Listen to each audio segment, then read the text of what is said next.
नमस्कार मंडळी, आज आपण घरच्या घरी एकदम स्पॉन्जी पनीर कसं बनवायचं ते पाहूया। एकदम परफेक्ट पद्धतीने अगदी मार्केटला मिळते तसं तुम्ही घरच्या घरी बनवू शकता। त्याच्यासाठी एका भांड्यामध्ये बुडात थोडंसं पाणी टाकायचं आहे, भांड्याला चिटकू नये म्हणून। त्यामध्ये फुल फॅट म्हणजे म्हशीचं 1 लिटर दूध टाकलेलं आहे आणि गॅसवरती ठेवलेलं आहे गरम करायला। त्यामध्ये आपल्याला मध्ये मध्ये चमचा फिरवायचा आहे, म्हणजे साय येऊ द्यायची नाही आहे।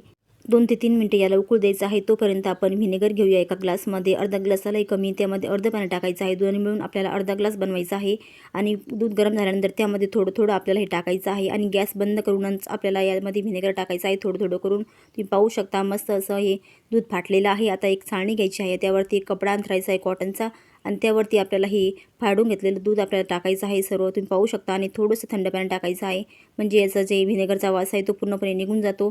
आणि पाणीसुद्धा आपल्याला फेकायचं नाही, ते भाजीला किंवा तुम्ही कणिक मळायला वापरू शकता। स्वच्छ धुवून घेतलेलं आहे पनीर, आता तुम्ही पाहू शकता। अशा पद्धतीने एका चाळणीवरती ठेवायचं आहे, खाली एक भांडं, त्यावरती पाण्याचं भांडं ठेवायचं किंवा तुम्ही एखादं जड वस्तू सुद्धा ठेवू शकता। तुम्ही पाहू शकता मस्त असं आपलं हे पनीर तयार झालेलं आहे। तुम्हाला फुल डिटेल व्हिडिओ बघायचा असेल तर चॅनलवरती मी शेअर केलेला आहे, जाऊन तुम्ही बघू शकता। एकदम स्पॉन्जी असं एकदम परफेक्ट पद्धतीने पनीर आपलं घरच्या घरी तयार झालेलं।